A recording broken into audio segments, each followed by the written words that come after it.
Merci Madame la Présidente, Madame la Ministre, Monsieur le rapporteur. On est toujours dans le même esprit. Et moi j'entends que vous allez effectivement m'indiquer que l'amendement de mon honorable collègue Zulesi va participer à prendre en considération celui que je vous propose aujourd'hui. Mais si je puis me permettre, Madame la Ministre, je vous dirais que celui que je propose aujourd'hui va un tout petit peu plus loin. Il est mieux évidemment, mais ça reste entre nous. Ce que je voudrais vous dire, c'est que j'ai entendu le Premier ministre tout à l'heure et que j'ai entendu combien il souhaitait que nous allions encore plus loin. Et j'ai entendu qu'il ait dit qu'il fallait que nous entendions le signal des citoyens français qui a été donné ces derniers temps.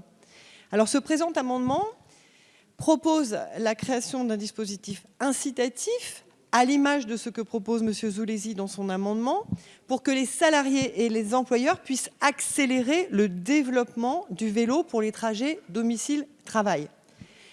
Ainsi, le salarié aura la possibilité d'opter soit pour le forfait mobilité durable, soit, c'est toute la différence. Moi, M. Zulesi, ma différence, c'est le soit. C'est pas le en même temps.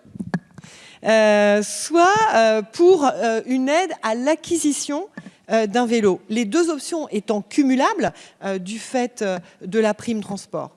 Les montants versés par l'employeur seront exonérés des cotisations sociales et pour le salarié d'impôt sur le revenu. C'est un très très bon amendement. Merci. Merci Madame la députée. Monsieur le rapporteur, l'avis de la Commission sur ce très très bon amendement. Merci Madame la Présidente, j'aime bien cette pression amicale maintenant. Donc la possibilité que vous évoquez, elle est déjà ouverte par l'article 26 et toute la rédaction que nous avons pu adopter, que ce soit en commission, que ce soit ici en séance hier.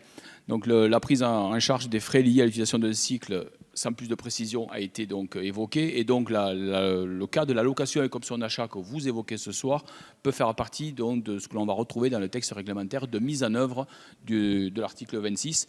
Donc je considère que c'est satisfait et donc je vous demande le retrait de ce si bel amendement. Madame la Ministre.